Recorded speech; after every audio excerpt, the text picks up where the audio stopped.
Hi, Dr. Satcher here. It's been a minute, but I wanted to come on and say a word about October being Breast Cancer Awareness Month. And I've had my own experience with it. And so I heard some information the other day that I thought you might be interested in. So a lot of people have breast pain.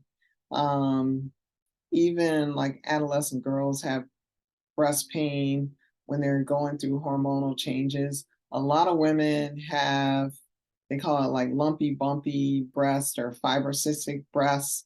I know a lot of the women in my family on both sides have this issue. And unfortunately, doctors don't know how to address it, and they'll check people out. They might send them for some type of imaging if they examine them and find that there's, a lump that feels a little harder, or if they can't tell the difference between lumps there. It's very important that women examine their breast and learn their breast and learn where the lumps and the bumps are, and kind of like mapping it out so that if there's a change.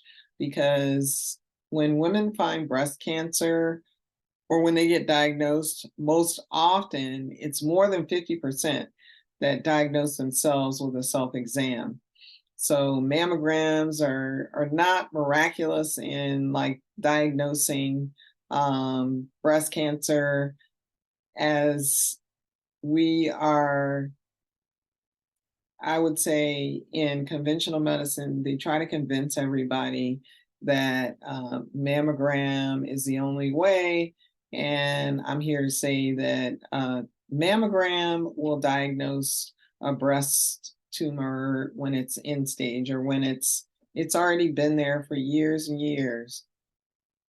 And they can probably see it on the mammogram, but they're not going to call it cancer until it starts looking like a nodule, until it starts getting calcified. And by then, you got a cancer. There are measures that we can take to try to mitigate that turning into cancer. So, one of the main things that contributes to breast pain is estrogen progesterone balance. And there's actually something we can do about this, and it's not taking birth control, which is how a lot of doctors will address this. And birth control pills, I would say if they're bioidentical progesterone, it may help, but it is useful to get the estrogen and progesterone levels to look at what the balance is and what the ratio is, so that we can do something to get it back into balance. And estrogen dominance is the main reason why people have fibroids, have endometriosis, have breast cancer. Um, you can have breast cancers that are responding to different hormones, but overall, most people have one that is growing because of too much estrogen in the body for various reasons. Sometimes there's a progesterone deficiency. That's what I think I had. I think I had luteal insufficiency from when I had fibroid surgery over 20, almost 30 years ago. And no one bothers to check your hormones in proximity to these types of surgeries. And the circulation to the ovaries can get disturbed during these types of surgeries. Anytime they're manipulating anything in the pelvis, that can compromise the circulation to the ovaries.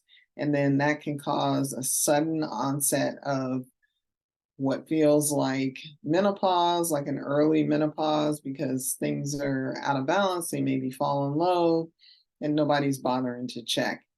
Even when women get breast cancer, normally their doctors don't check their estrogen and progesterone levels.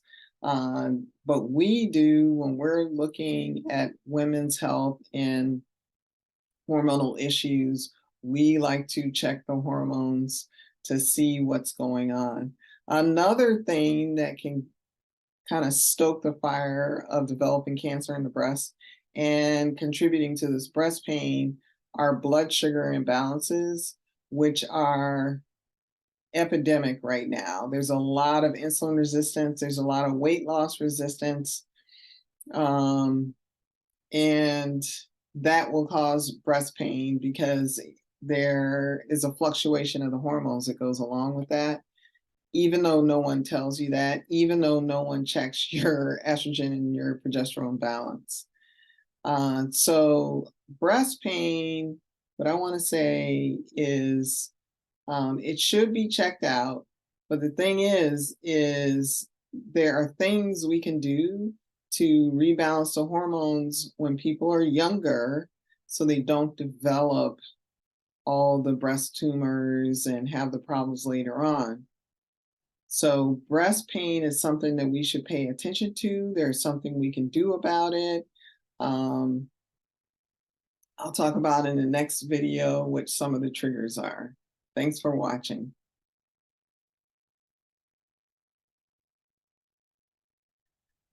So today, I'm Dr. Serena Satcher, and I'm talking about breast cancer risk.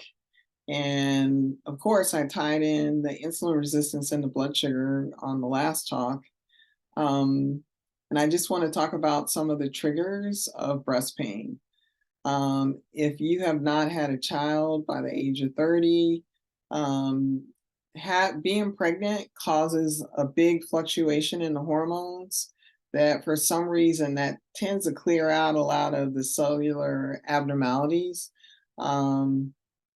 And like for a person like me that's in the midlife and I have not had a child, so that increased my risk of getting breast cancer.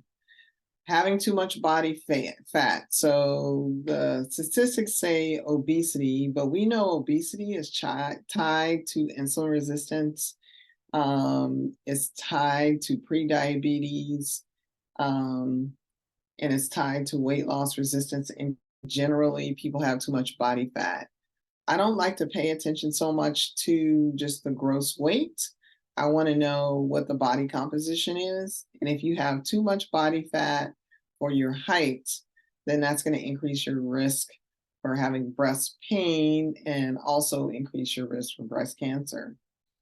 Now, the thing that people ask about often are the genetics, and genetics can play a role, but I have talked to several women trying to talk them out of getting bilateral breast mastectomies based on one gene, because genes respond to the environment.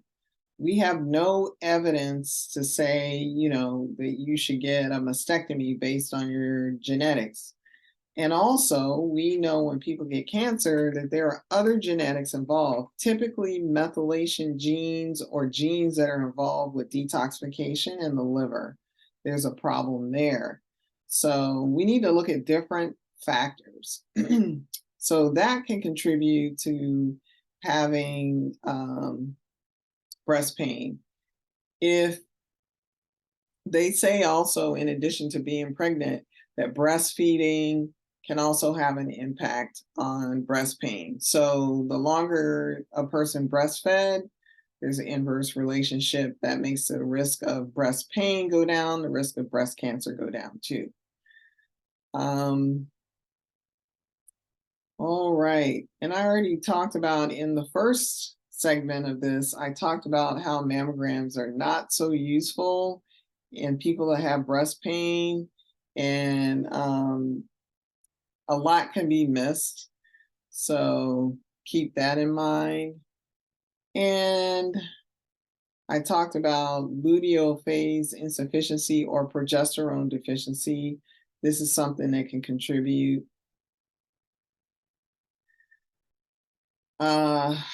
Osteoporosis is a sign that there are hormonal imbalances, and there seems to be an increase in the breast cancer risk when people have fractures of the bones.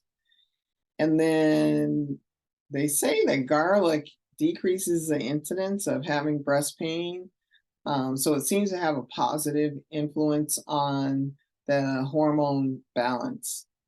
I mentioned liver metabolism, and with liver metabolism, especially phase one metabolites in the liver. So that's the fat soluble phase of metabolism in the liver.